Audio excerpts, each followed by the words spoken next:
Hi, I'm Angel Olby, and this is my multimodal project. I chose to do an audio essay, and it is titled The Masked Writer Unmasked. My research question is, what does Texas Tech think of a masked writer?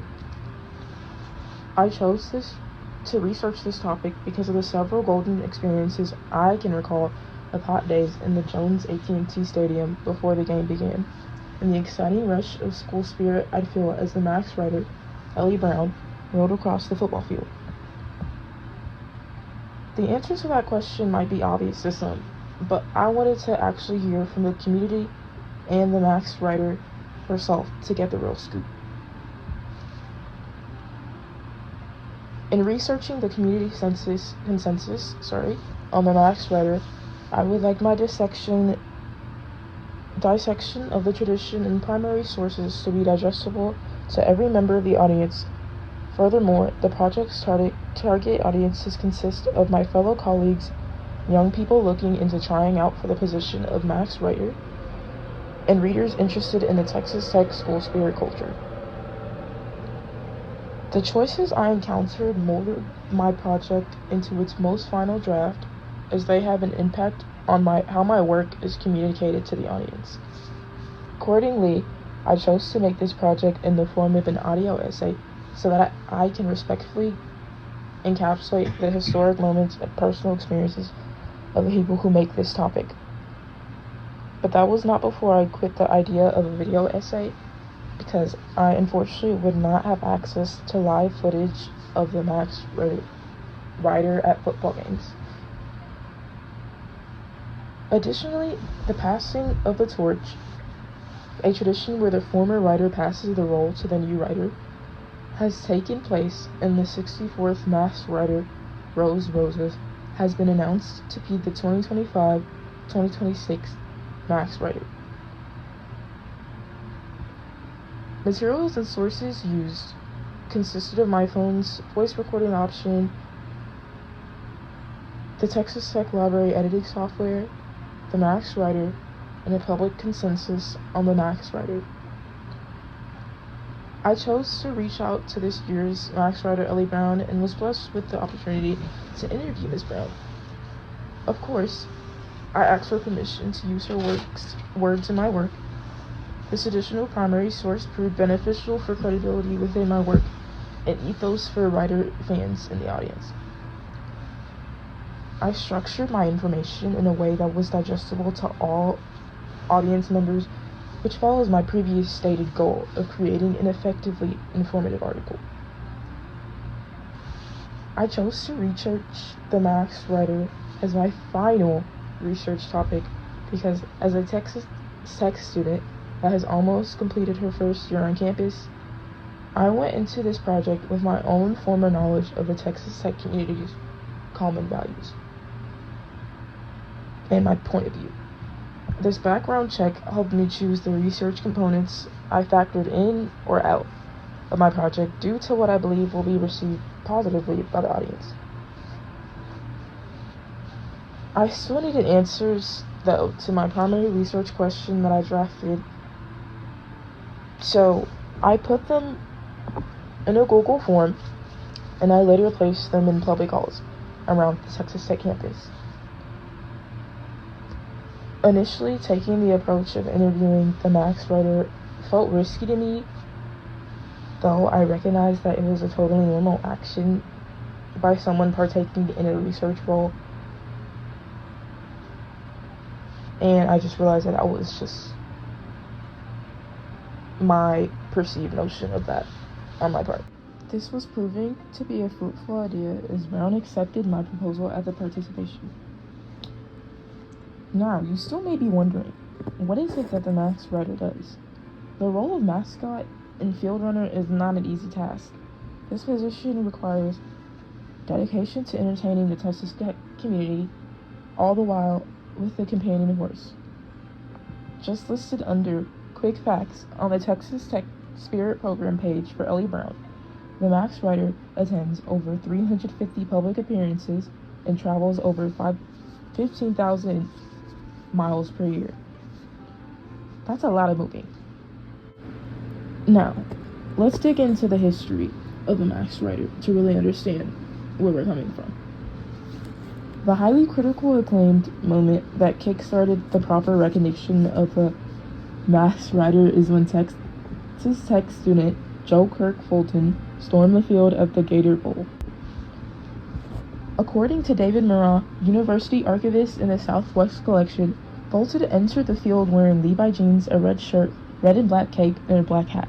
The garb is merely different from the current uniform apart from the now black shirt that is worn. The Red Raiders beat Auburn big that day, and this victory undoubtedly helped cultivate the legitimacy of Kirk Fulton's performance. Murrah mentions that the Atlanta Constitution, a notable newspaper at the time, described Fulton as a cowboy in a red cape and a charger, and also stating that he was typically Texas.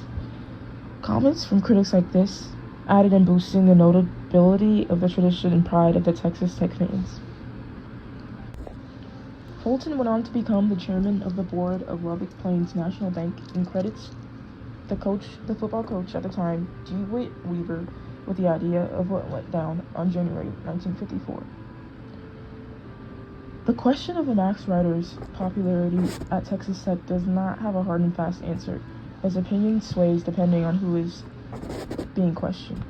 But the information I have gathered reads a strong trend, a part of the tradition.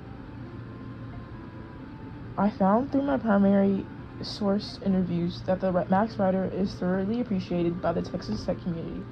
As previously stated, I chose to virtually interview the 2024 to 2025 Masked Rider, Ellie Brown.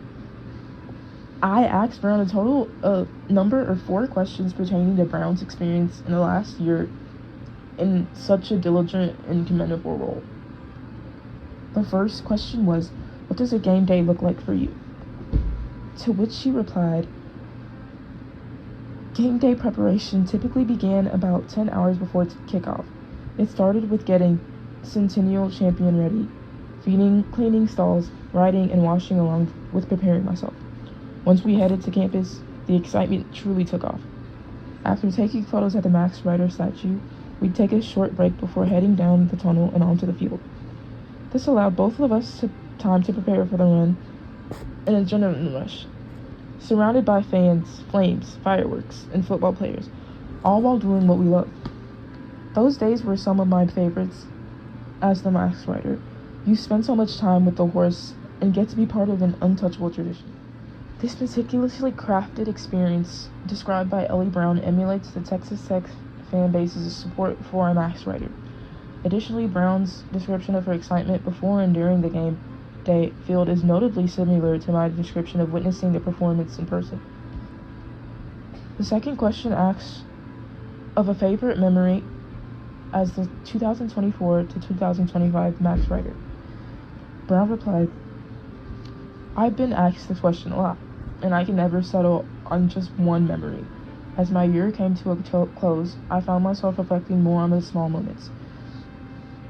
In parentheses, the time spent with Centennial, the laughs on the road, and even the challenges I faced. Each and every twist and turn made my year beyond special. Even the tough days brought a smile to my face, reminding me of one-of-a-kind position I was in, and the people who supported me. In the end, it was the joy I got to share, the quiet and chaotic moments with Centennial, and the small part I played in a much larger legacy that meant the most. Third, what advice would you give aspiring Masked Riders? To which she replied, one piece of advice I received from Perry Church, the 21st Masked Rider, really stuck with me. You are going to mess up. That's what I'd pass on. Accept the failure will happen and that the dream may feel out of reach, but don't let that stop you. Chase the unthinkable and soak in every moment. I'm forever grateful for my time as number 6. It wasn't perfect, but that's what made it beautiful. To all future writers, appreciate the unplanned, unorganized blessings. End quote. Finally, most aligned with my research question, do you feel appreciated by the Texas Tech community? To which Brown replied, absolutely. There's no fan base like Texas Tech. I always feel supported. on game days, during parades, or even running into a Red Raider at a gas station. Red Raiders truly embody the spirit of family." End quote. That concludes the interview portion of my research. Next, I propose the responses to the Max Writer Google Form questionnaire that was posted throughout the Texas Tech campus. Over half of participants said that they have seen the Max Writer at a football game, and 1/3 answered for advertisements. The question that beared the most promising results for my research question asked participants if they would be interested in trying out for position of the Max Writer if given the means. Roughly 1/10 of participants answered yes, which is a staggering vote and positive statistic considering the large concentration of demographics that participated. The trend I see in my data between the Max Writer and the questionnaire proves a positive trend in what the majority of the body of thousands of people that make up Texas Tech think about the school mascot. Thank you for listening, and I hope you enjoyed learning more about what the Red Raiders think about the Max Writer.